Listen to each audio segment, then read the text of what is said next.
Assalamualaikum warahmatullahi wabarakatuh. Selamat pagi. Perkenalkan, saya Muhammad Ida Asarin Hayaulailin. Pada semester ini mengampu mata kuliah Sosiologi Komunikasi.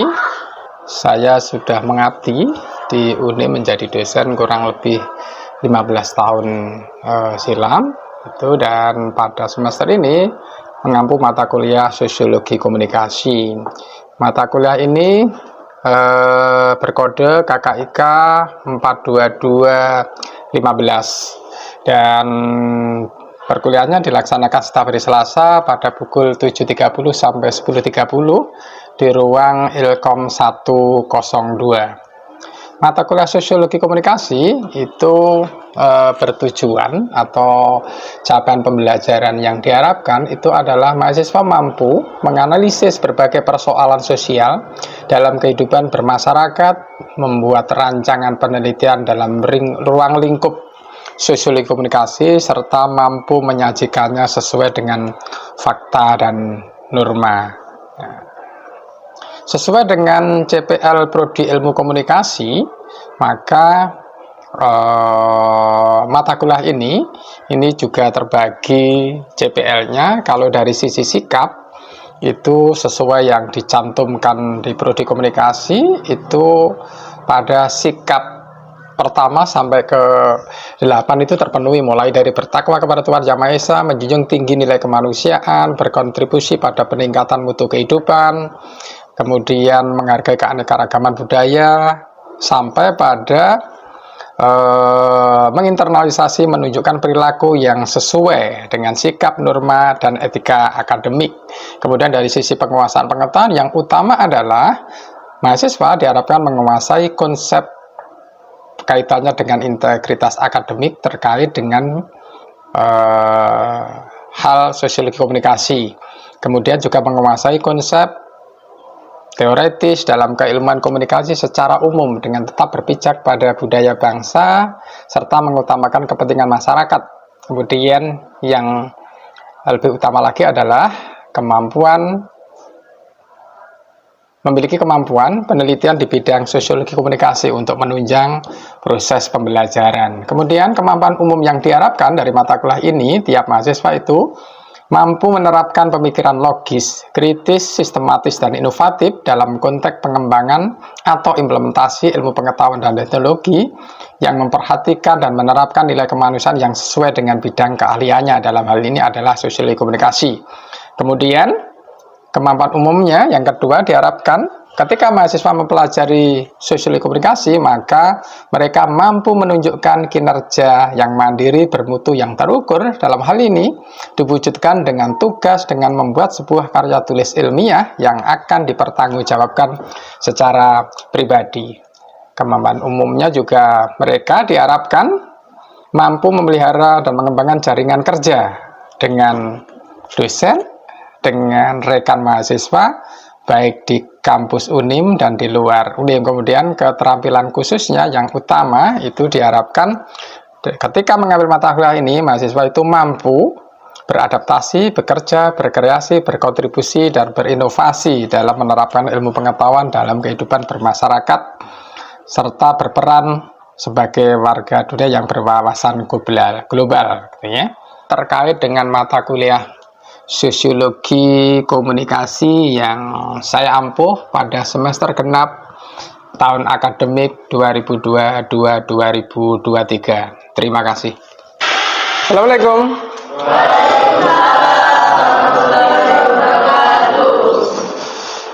Selamat pagi saudara-saudara sekalian. Salam sejahtera untuk kita semua. Bagaimana kabar hari ini? Oke. Hari ini adalah hari pertama di semester 2 bagi saudara ketemu saya dalam mata kuliah Sosiologi Komunikasi. Ya, ada beberapa hal yang memang menjadi kesepakatan kalau dalam awal perkuliahan namanya kontrak kuliah. Oke ya saudara-saudara sekalian, sebelum kita memasuki mata kuliah ini, kita perlu pahami bahwa Prodi Ilmu Komunikasi itu sejak tahun 2015 kemudian 2020 itu sudah membuat begitu yang namanya capaian pembelajaran berdasarkan KKNI, kualifikasi kurikulum nasional Indonesia, yang terbagi menjadi 4 bagian: sikap, pengetahuan, keterampilan umum, dan keterampilan khusus, seperti itu ya. Nah, yang pertama ini kaitannya dengan sikap, bertakwa kepada Tuhan Yang Maha Esa, mampu menunjukkan sikap religius sampai ke 9. Ini semua mata kuliah harapannya adalah ini, tetapi untuk mata kuliah sosiologi komunikasi nanti di bawah itu akan ada kode-kode tertentu, jenengan pada 1, 2, 3, 4, 5 sampai ke 9 itu kemungkinan masuk.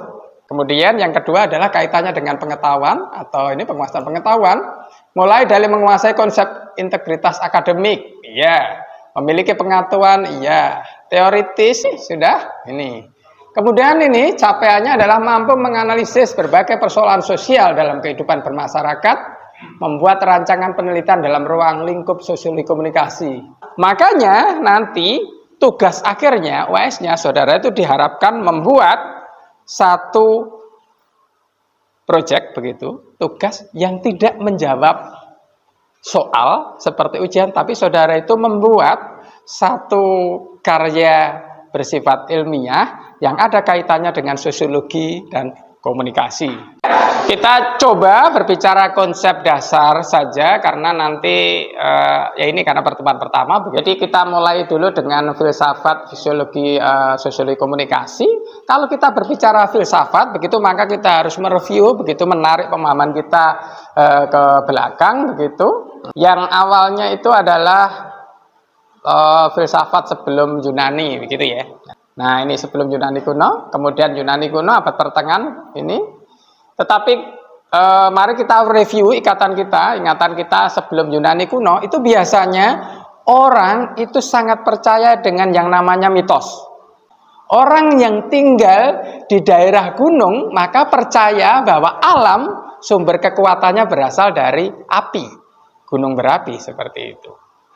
Nanti orang yang tinggal itu di pinggir samudra, maka dia akan menyadari bahwa kekuatan alam yang utama itu berasal dari air.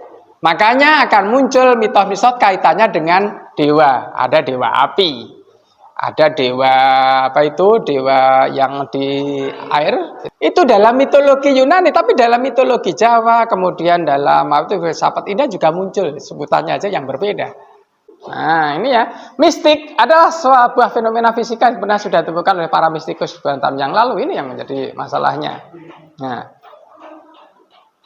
seperti yang saya katakan tadi, pengetahuan, ajaran, atau keyakinan tentang Tuhan yang diperoleh dengan cara meditasi atau latihan spiritual. Kalau dulu kita mengenal konsep yang namanya dinamisme. Nah, ini pada Yunani kok ditandai dengan pergeseran pemikiran dari mitos ke logos. Ingat, logos itu, setiap kata yang ada logos biasanya dilambangkan dengan pengetahuan. Kaitannya dengan pikir, begitu ya. Jadi bukan lagi percaya pada mitos, begitu, tapi percaya sama pemikiran manusia. Dulu,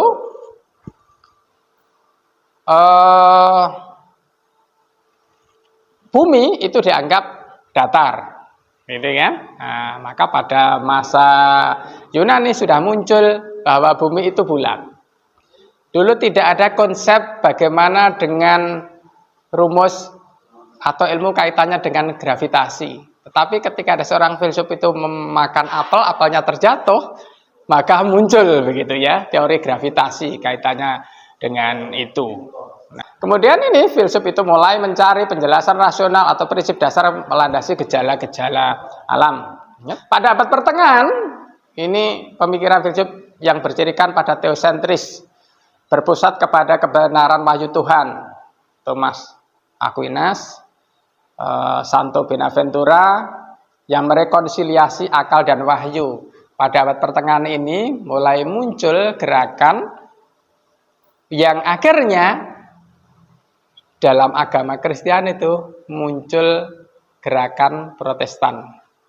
Ini filsafat modern diawali dengan munculnya Renaissance. Itu abad pertengahan. Mulai awal munculnya revolusi industri dan sebagainya seperti itu. Mulai muncul hukum-hukum yang mengatur hubungan antar manusia. Karena dulu dianggap bahwa agama, kemudian pemimpin agama itu selalu bersifat dogmatis. Kebenaran itu milik pimpinan agama sampai ada letter of God, begitu ya, surat untuk Tuhan. Siapa yang melakukan kejahatan maka dia bisa mengirim surat melalui penguasa saat itu dengan membayar uang. Itu dianggap tidak masuk akal, maka muncul gerakan yang seperti ini. Nah, ini kalau misalnya kita gambarkan secara sederhana begitu ya. Mistik itu kaitannya dengan taklid. Taklid itu adalah kepatuhan yang tanpa batas. Ketika orang mencari sumber pengetahuan pada tingkat awal, itu ada yang berdasarkan pada hal yang memang kita labeli, dia itu bisa menyatakan bahwa itu benar. Ya, saudara mungkin di lingkungan saudara masih menemui fenomena adanya dukun. Nah, yang misalnya ada penyakit tertentu itu kelihatannya secara medis itu saudara tidak percaya, lebih percaya kepada si A, si dukun itu. Karena gejala-gejalanya mungkin memang secara medis tidak bisa dibuktikan gitu. Tidak tahu apakah di lingkungan saudara masih ada, tapi ini di berbagai tempat masih banyak loh ya yang seperti itu. Nah, ini yang biasanya secara umum kita gunakan ya. Jadi siapa mengatakan apa kepada siapa, menggunakan saluran apa dan apa timbal baliknya, begitu. Jadi ada 5 unsur, ada komunikator, ada pesan, ada komunikan, kemudian ada saluran, ada umpan balik, begitu ya. Contoh kalau misalnya di sini siapa? Komunikatornya itu bisa individu, bisa kelompok, bisa organisasi. Ingat, komunikasi itu diberikan biasanya memenuhi 3 tujuan. 1 untuk menyampaikan, yang kedua untuk mempengaruhi, yang ketiga untuk menghibur. Yang pertama saja komunikator, yang untuk fungsi menyampaikan, bisa individu, bisa kelompok, bisa organisasi. Kalau misalnya mempengaruhi, bisa individu, bisa kelompok, bisa organisasi. Tapi yang menghibur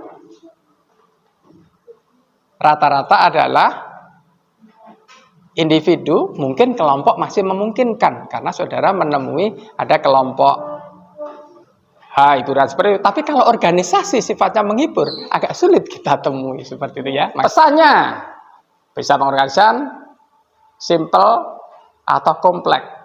Jadi yang mau disampaikan ada pesan yang sangat sederhana, tapi ada yang sangat kompleks karena berpikir seperti ini. Pemberi pesan sudah menciptakan sebuah pesan yang baik, tapi masih berpikir apakah penerima pesan ini bisa menerima dengan baik. Contoh yang sering saya jadikan contoh, bagaimana dulu ketika seorang fasilitator KB itu harus menerangkan tentang caranya penggunaan alat kontrasepsi, misalnya begitu. Medianya saudara bisa melihat, berbicara, gerak, kontak mata, atau menggunakan media yang lainnya. Tapi secara saudara kan bisa melihat ya, bagaimana komunikasi yang dilakukan secara langsung maupun tidak langsung, saudara akan bisa melihat. Dalam komunikasi ada yang namanya faktor jarak atau proksimitas, ya kan? Saya kalau ngomong misalnya ini sama anaknya, saya senangnya jaraknya 1 meter. Tapi kalau saya ngomong sama Yusril, itu 3 meter. Orang yang tidak tahu apa-apa bisa menganggap, oh Pak Lailin itu modus.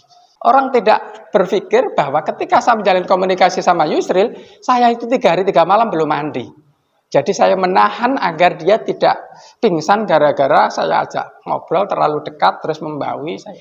Tetapi orang yang tidak tahu itu tidak bisa langsung mengambil kesimpulan, tapi langsung melihat bahwa jarak itu menentukan bahwa kedekatan itu kaitannya dengan jarak yang seperti itu. Ya, bisa.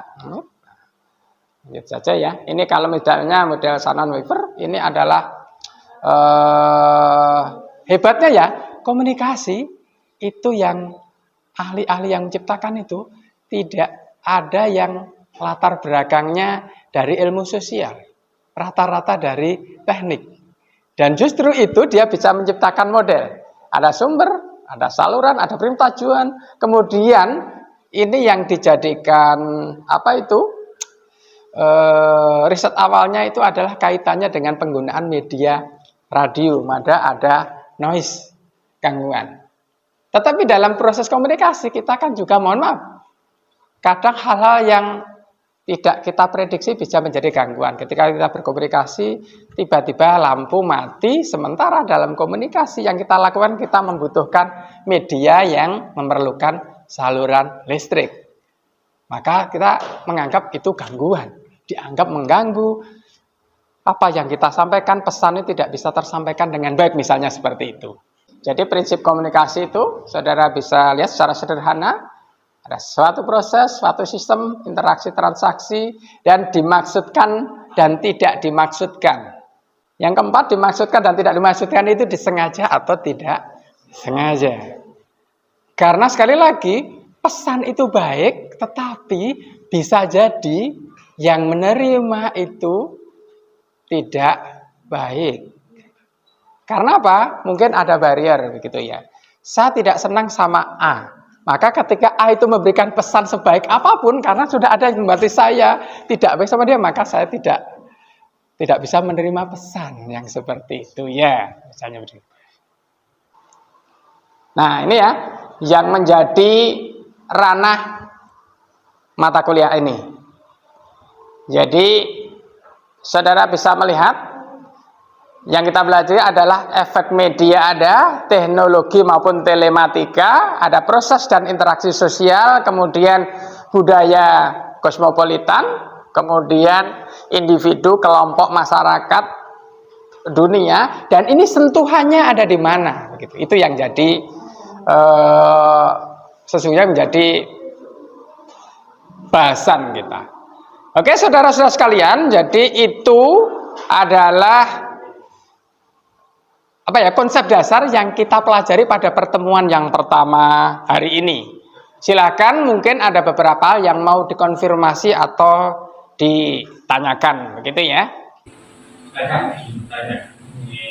Namanya saya begitu apa?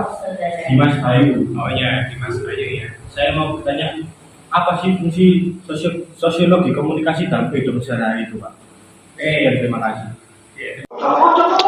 Jadi saudara-saudara sekalian, ketika menjawab pertanyaan Dimas, apa fungsi sosiologi komunikasi dalam kehidupan, maka kita kembali ke konsep yang awal tadi ya, bahwa manusia ketika lahir dia membawa dua watak, homo curious, orang yang penuhi rasa ingin tahu, sementara yang kedua dia homo socius, bahwa dia tidak bisa hidup tanpa bantuan dari orang yang lainnya.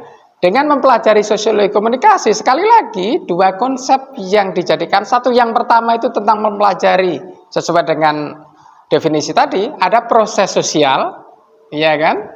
Kemudian pengaruh sosial begitu. Dan dalam kaitannya kita coba hubungkan dengan komunikasi dalam terminologinya Laswell yang terkenal, 5 hal tentang pemberi pesan, pesan itu sendiri, penerima pesan, kemudian saluran pesan dan umpan balik. Maka ini menurut saya sangat klop. Kalau saudara berasal dari budaya yang berbeda, kemudian berkomunikasi dengan orang yang punya budaya berbeda, saudara tidak menempatkan bahwa komunikasinya harus benar, maka akan jadi masalah. Nah, itu secara gambaran sederhananya saja seperti itu. Ya. Nah, terjawab? Oke, silakan kalau misalnya ada yang lainnya. Ya. Oh, silakan. Nah, ini. Nah, tadi kan ada beberapa aspek sosiologi komunikasi. Salah satunya ada aspek biologi, sosial, sama aspek fisik. Nah, itu apakah aspek cara pandang atau sudut pandang itu juga termasuk sebenarnya aspek dalam sosiologi komunikasi gitu, Pak? Atau masih masuk di aspek sosial? Iya, jadi menurut saya seperti itu ya. Jadi sudut pandang itu masuk bagian dari sistem sosial.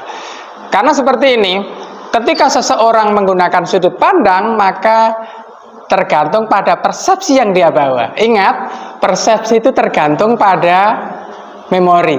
Memori tergantung pada referensi yang dia pernah lihat, pernah dia dengar atau pernah dia baca. Misalnya ini, saya tanya pada Tantri, Tantri ketika saudara mendengar kata Malaysia, apa yang muncul dalam pikiran pertama kali? Filmnya Pak. Ya, film apa? Misalnya Ipin dan Upin seperti itu. Pasti referensinya karena pernah melihat film Ipin dan Upin. Nah, yang seperti itu. Itu terekam dalam memorinya, maka ketika mendengar kata Malaysia, itu yang muncul. Hari ini kalau dianggap sudah cukup, toh ini hanya pertemuan yang pertama, begitu ya. Nanti hal-hal yang lainnya kita akan bahas pada pertemuan lebih lanjut. Jadi dari awal sampai akhir, terima kasih atas perhatian saudara-saudara sekalian yang sangat luar biasa untuk kita bersama-sama pada semester ini belajar tentang sosiologi komunikasi. Terima kasih atas perhatiannya. Mohon maaf. Assalamualaikum warahmatullahi wabarakatuh. Waalaikumsalam.